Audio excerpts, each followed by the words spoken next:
Pretty unbelievable. Anyway, we've got chaos breaking out, as I call it, a geopolitical earthquake going on in the Middle East, North Africa, and around the world. And here to comment on that, and somebody that's tried to do something very intelligent but wasn't able to accomplish it last week, is Kentucky Senator Rand Paul. How are you? Very good. Yeah, amidst all this chaos, we're sending F-16s and Abrams tanks to Egypt. Is that the single most idiotic? Is that the dumbest thing I think this country, besides not drilling for oil and getting natural gas, that's the second dumbest thing I think this country's ever done? Well, you've got the Muslim Brotherhood in charge in Egypt. You've got chaos. You've got people predicting that their government might fall under this chaos. You've got a president who says the Jews are bloodsuckers and descendants of apes and pigs. You've got a president who's standing next to a radical sheikh. I'm talking about President Morsi, standing in front of a sheikh who says death to Israel and any of her supporters.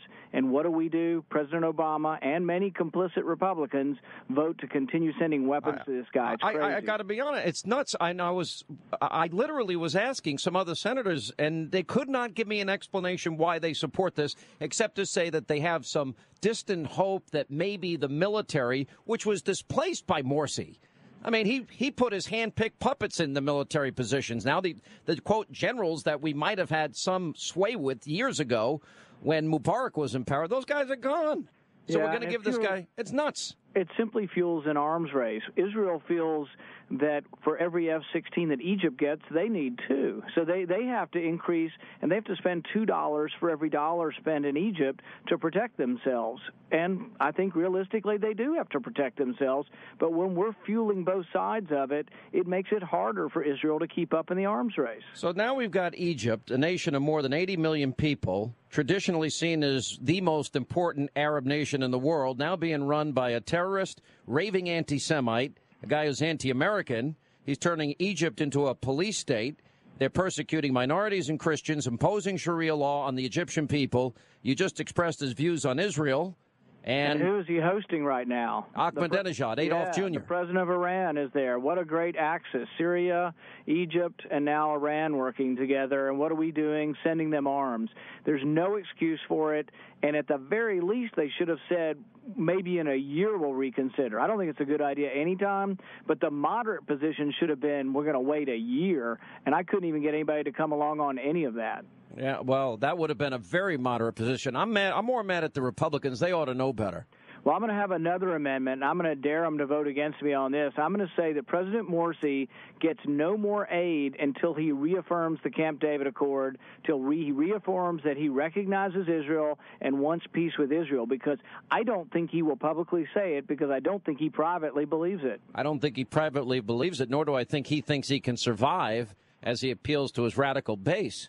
I mean, I'm looking at what's going on here. This cannot be seen in isolation.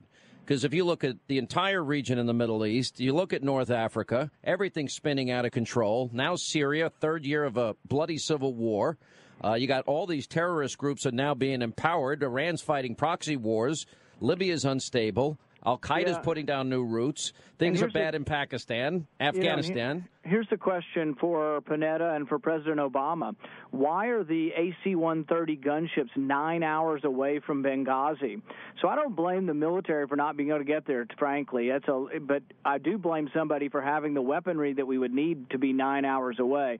That is a mistake in leadership. I also blame Secretary Clinton for not having adequate security in there and for denying the security. And I frankly blame her for not reading the cables. She says she gets 1 million cables.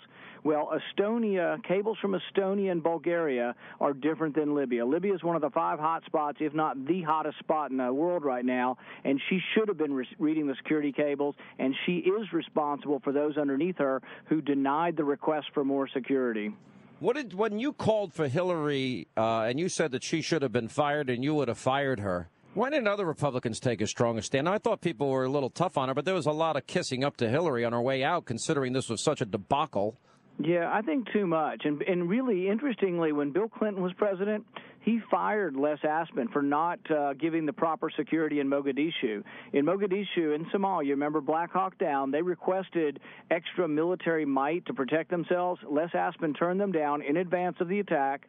Many Americans lost their life in that, and it was a debacle. Les Aspin resigned. So Bill Clinton had his Secretary of State or Secretary of Defense at the time resign for not providing adequate security. There's significant parallels to that in Secretary Clinton, and you're right, the Republicans fell all over themselves saying how great she was, when in fact she had made tragic errors that really should preclude her from being in that position ever again. What do you think we ought to be doing in terms of right now we're about to gut our defenses? Now, I would like to see our budget get in balance. We have the sequester coming up. I think it's too heavily burdening our defenses. I don't know if you saw that the Blue Angels now are going to be cut back. I think that's a mistake. We literally are going to have to park some carriers. That's a mistake. At a time, I think we think war is winding down, but we see everything ratcheting up. And then we're going to cut military members' pays as Joe Biden gets himself a big fat raise? Yeah, I wouldn't cut military pay. Particularly active duty and combat soldiers deserve their combat pay. But I would say that spending is out of control. The military, including the Pentagon, needs to be audited. Tom Coburn found $7 billion in the military budget that's non-military. They just stick it in there because it's easy to pass. We've never audited them. They say they're too big to be audited. So we do have to look at military spending. But I would also say we do that with a caveat that defense of our country is the number one priority under the Constitution. It's what we should be doing up here. And really the reason we're being squeezed is because of entitlements.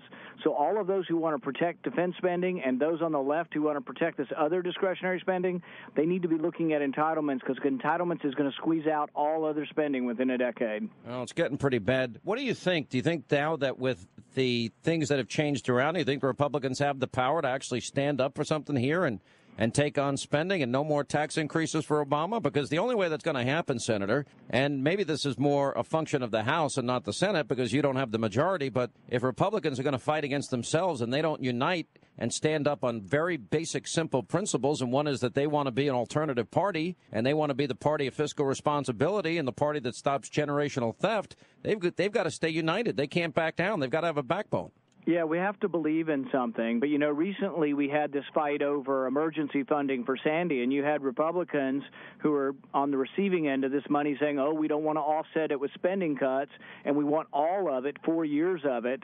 So I proposed an amendment that would have said we'll give you 1 year and see how wisely you spend it, and we'll take that money from some of the money we're sending to people who are burning our flag, like Egypt and Pakistan, and we'll pay for the money. We'll pay for the emergency money. But you had Republicans squawking, saying, no, give me my money, give it to me now. And I think it's that kind of thing coming from Republicans that makes us look disingenuous. Also, you have Republicans saying, oh, I'll raise taxes to keep the military spending, or I'll cut spending over 10 years for 1 year. We are in a bad fix, and there won't be any defense of our country if we bankrupt the country. Are you going to tell your dad to stop tweeting? I'm not going to get into family squabbles or family differences. No, but I mean, why would your dad do that? I mean, he leaves Congress with a good reputation, and I'm like, what is he thinking here? All I can say is that we put out our message from our office, and that's all I'll stick to. We thought Chris Kyle was a hero. He is a hero. And that really our prayers are with him, and that's where my position is. Let me ask you, are you considering running for the presidency in 2016? I keep reading your name out there. Are you at least putting it in the back of your mind? I'm interested in Republicans winning in 2016. Yeah. We haven't been winning, and so we do need Republican candidates and people participating in the national debate who are talking about some libertarian ideas, some liberty ideas that will make us more popular in New England, make us more popular on the West Coast. So I want to be part of that, but I probably won't decide till 2014 whether or not I'll be one trying to make a run. When are you up for re-election? I'm up in 2016 also, and if I were to get involved, I would get involved and probably run both races until one race determines another.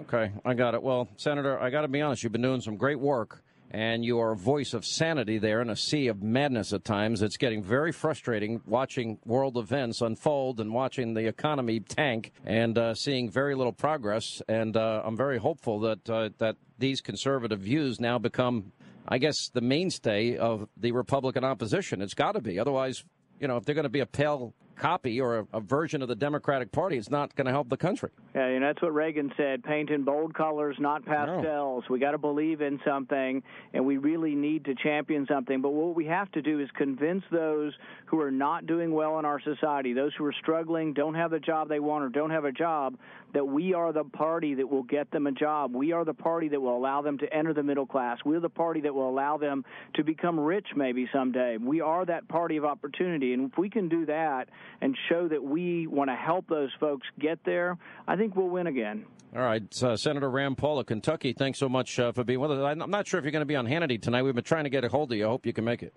We'll try. I may be traveling on a plane, but if I can, I will. I think you should change your flight for our show. Well, I didn't realize I was going to get a personal invitation. I may have to. I think you have to. I think you should call back and say, I'm going to go on Hannity because he asked me personally. Yeah, but I want to visit my wife and kids too, and Sean. And I'm not. It's not really. I want you to visit your wife and kids too, but I want you to do it after you tape the show. We'll see. Thanks, Sean. All right, thank you, Senator Rand Paul on the Sean Hannity Show.